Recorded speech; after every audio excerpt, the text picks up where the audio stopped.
नमस्कार दोस्तों। जैसे आपको मालूम है कि हमारा जो भारत देश है इसमें बहुत बड़े बड़े महर्षि मुनियों ने जन्म लिया। जैसे वेद व्यास, महर्षि वाल्मीकि, जिन्होंने रामायण, महाभारत, गीता जैसे अनेक धार्मिक ग्रंथों का रचना की और प्रभु जीवन से अवगत कराया पूरी दुनिया को, पूरे भारत देश को। इसके अलावा आज के समय में भी हमारे देश में एक ऐसे महापुरुष है, महर्षि मुनि है, जिनके बारे में शायद आप लोगों को जानकारी होगी कि उनमें कौन कौन से ऐसे महर्षि हैं जो आज भी ऐसी तपस्या करते हैं जिन्हें भगवान साक्षात्कार रूप में दर्शन देते हैं। अभी हम बात करते हैं प्रेमानंद महाराज जी की। अगर आप प्रेमानंद महाराज जी के बारे में जानना चाहते हैं तो प्रेमानंद जी महाराज एक उत्तर प्रदेश के एक ब्राह्मण घर में जन्म लेते हैं। घर के अच्छे संस्कार होने के साथ साथ उनमें भक्ति भावना जाग उठती है, क्योंकि जो प्रेमानंद जी के बड़े भाई, उन्होंने संस्कृत में पढ़ाई की और जब वो पढ़ाई करने के बाद घर आया करते थे तो घर में आने के बाद शाम को संस्कृत में भगवत गीता, रामायण आदि का उच्चारण किया करते थे, जिसका सीधा असर बाबा प्रेमानंद जी, जिनको कलयुग का भगवान भी माना जाता है, उनके दिमाग पर भी इसका सीधा इफेक्ट पड़ा। प्रेमानंद जी महाराज के दिल में वहीं से एक भक्ति भावना का उद्गम हुआ। उन्होंने अपने दिल में एक निर्णय लिया कि मैं एक बाल ब्रह्मचारी के रूप में अपना जीवन यापन करूंगा और अपनी जो पूरा जीवन है वो परमात्मा के चरणों में अर्पित करूंगा। तो प्रेमानंद जी महाराज एक ब्राह्मण कुल में पैदा हुए हैं। मात्र 13 वर्ष की आयु में अच्छे संस्कार मिलने के कारण वो भक्ति मार्ग की तरफ चलना उन्होंने शुरू किया। यहां तक कि उन्होंने अपने दिल में एक ठोस निर्णय लिया कि मैं एक बाल ब्रह्मचारी रहकर श्री चरणों में अपना जीवन यापन करूंगा। तो मात्र 13 साल की उम्र में ही प्रेमानंद जी महाराज गंगा नदी के तट पर अपनी तपस्या करनी शुरू कर देते हैं। वो गंगा के किनारे में आ जाते हैं और वहां एक वृक्ष के नीचे दिन रात अपनी तपस्या करना शुरू कर देते हैं। प्रेमानंद जी महाराज ने अपनी मां के अलावा गंगा मैया को अपनी दूसरी मां स्वीकार किया था। अभी होता क्या है कि प्रेमानंद जी महाराज जब अपनी तपस्या में लीन होते, अगर वहां से कोई श्रद्धालु निकलता है जो गंगा मैया के दर्शन के लिए अपना समय निकालकर गंगा मैया के दर्शन करने के लिए कोई भी श्रद्धालु जाता है, अगर कोई श्रद्धालु वहां से निकलता था जहां पर प्रेमानंद जी महाराज एक वृक्ष के नीचे अपनी तपस्या किया करते थे, तो बाबा प्रेमानंद महाराज जी को फल फ्रूट या कोई खाना वगैरह उनको दिया करते थे, जिससे प्रेमानंद जी महाराज अपना फल फ्रूट और खाना खा करके फिर से भगवान की तपस्या में लीन हो जाते थे, शिव शंकर की तपस्या में। कुछ एक समय ऐसा आता था कि उधर से कोई भी श्रद्धालु नहीं जाता था और प्रेमानंद जी महाराज बिना खाना खाए गंगा जल पी करके सो जाया करते थे, क्योंकि उन्होंने अपनी मां के अलावा गंगा मैया को अपनी दूसरी मां माना था। उनका एक रूटीन था कि वो दिन में 3 बार गंगा स्नान किया करते थे। तो कहते हैं कि जो भगवान की दिल से, अपने सच्चे मन से भक्ति करता है तो भगवान को उनको दर्शन देने पड़ते हैं। तो समय बीतता गया, प्रेमानंद जी महाराज भगवान शिव शंकर की भक्ति में इतने लीन हो जाते हैं कि आखिर जो शिव शंकर भगवान है वो अपने दर्शन प्रेमानंद जी महाराज को दे देते हैं, जिससे प्रेमानंद महाराज जी का जीवन धन्य हो जाता है। जब शिव शंकर के दर्शन करने के बाद प्रेमानंद महाराज जी के दिल में एक विचार आता है कि जो मेरी तपस्या थी, आज मेरी ये तपस्या पूरी हो गई है। इसके बाद मैं श्री कृष्ण और राधा की भक्ति करना शुरू करूंगा, क्योंकि कृष्ण को विष्णु का अवतार और राधा को मां लक्ष्मी का अवतार माना जाता है। धीरे धीरे समय बीतने के साथ साथ महाराज प्रेमानंद जी निकल पड़ते हैं राधा कृष्ण की भक्ति के लिए वृंदावन की तरफ।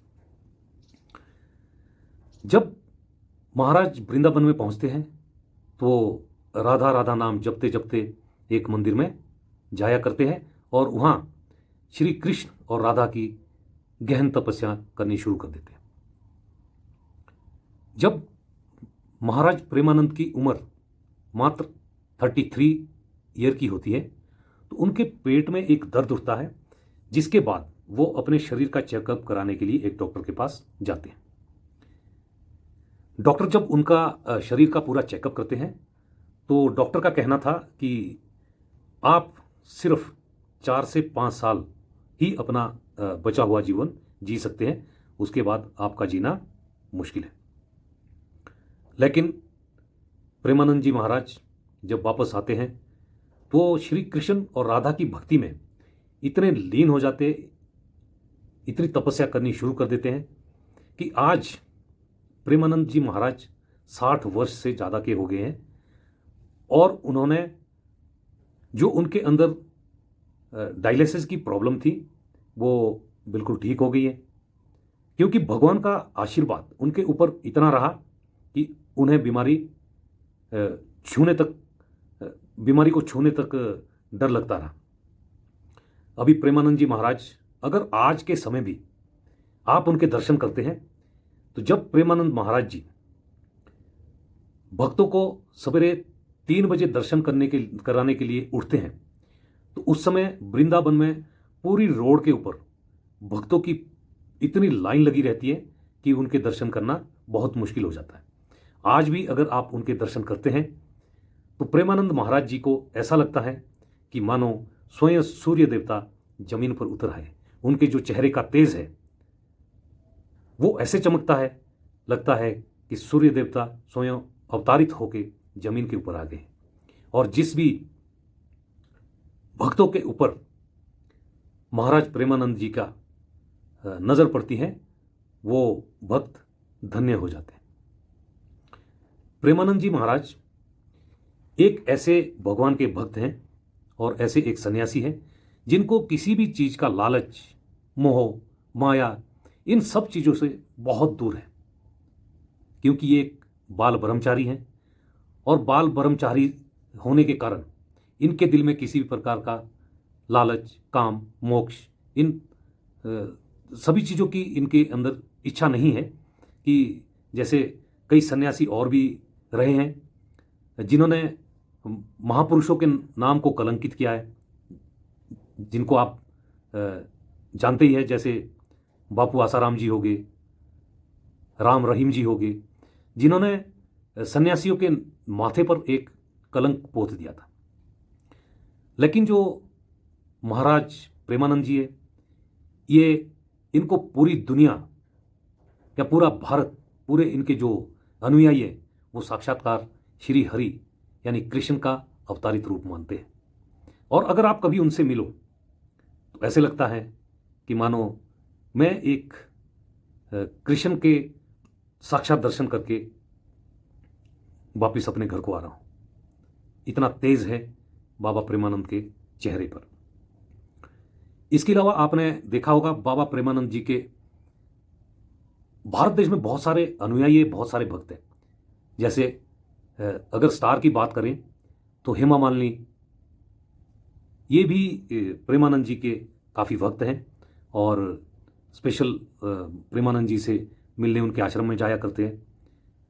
और WWE के चैंपियन ग्रेट खली, वो भी उनकी शरण में जा चुके हैं। और अगर बात करते हैं हमारे स्टार क्रिकेटर विराट कोहली और उनकी पत्नी अनुष्का शर्मा, ये भी महाराज प्रेमानंद के श्री चरणों में अपना नतमस्तक करके आए हुए हैं। और जो हमारे इंडिया की जो क्रिकेट टीम है वो भी पूरी टीम प्रेमानंद महाराज जी के आश्रम में अपना आशीर्वाद लेने के लिए गई थी। और जितने भी साधु सन्यासी जो हमारे भारत देश में है वो इनको बहुत सम्मान की दृष्टि से देखते हैं और इनका आशीर्वाद लेने के लिए इनके आश्रम में जरूर जाया करते हैं। तो प्रेमानंद जी महाराज हमारे देश के एक ऐसे कृष्ण भक्त हैं कि जो कभी भी किसी अपने अनुयायी को, अपने भक्तों को गलत राह की तरफ अग्रसर नहीं कराते हैं, उनको ऐसा अच्छा सन्मार्ग दिखाते हैं जिससे उनके पूरे जीवन का कल्याण हो जाए और मोक्ष प्राप्ति मिले। तो अगर महाराज प्रेमानंद जी के इस भक्ति मार्ग से आप भी कुछ सीखना चाहते हैं तो आप इनकी YouTube के ऊपर काफ़ी वीडियो है जिसमें ये अच्छा मार्गदर्शन करते हैं हर इंसान के लिए और हर इनके जो भक्तगण हैं उनके लिए। तो अगर आपको प्रेमानंद बाबा जी के जीवन चरित्र के बारे में ये विचार अच्छे लगे हों तो वीडियो को लाइक और शेयर ज़रूर करें। धन्यवाद। नमस्कार।